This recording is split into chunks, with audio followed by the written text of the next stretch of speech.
परिमल जी, सवाल जो उठाए गए वो सवाल अब भी सवाल ही हैं।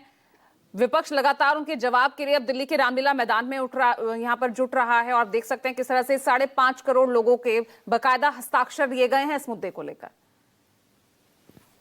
पूजा जी, बिहार में जब एसआईआर प्रारंभ हुआ तो बिहार की जनता ने उत्सव के रूप में बनाया कि बिहार की जनता के लेने लोग। और समझिए कि जहां तक राहुल गांधी जी का प्रश्न है, तो Rahul Gandhi ji political blunt back, समझिए कि ये फिर वही मुद्दा उठा रहा है। सुप्रीम कोर्ट ने बार बार कहा कि एसआईआर इज फर्स्ट सिलेक्शन, ये बोलते हैं कि अगला सिलेक्शन है, इनको इलेक्शन कमीशन को अधिकार नहीं दिया। यदि मान लीजिए, और कई ऐसे मुद्दे हैं, जैसे उदाहरण के लिए मैं बता दूं, इन लोगों ने प्रश्न उठाया कई बार कि भाई इलेक्शन कमीशन को नागरिकता की जांच के अधिकार देते। तो मैं आपको बहुत इंफॉर्मेशन दे दूं।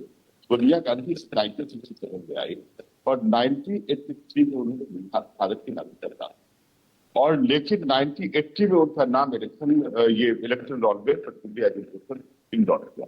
अब समझिए कि इनको तो पब्लिक मंच से माफी मांगनी चाहिए। और सब भारत में 326 के तहत, आर्टिकल 326 के तहत मात्र नागरिकों को ही वोटिंग राइट है।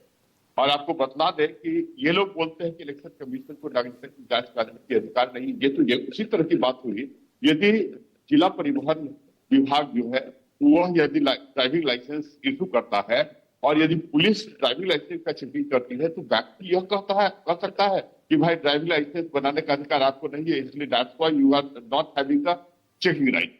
तो बेसिक रूप से राहुल गांधी जी को जन कल्याण से कोई मतलब नहीं है, संविधान की सूझबूझ नहीं है, भले ये प्रति लिखते हैं।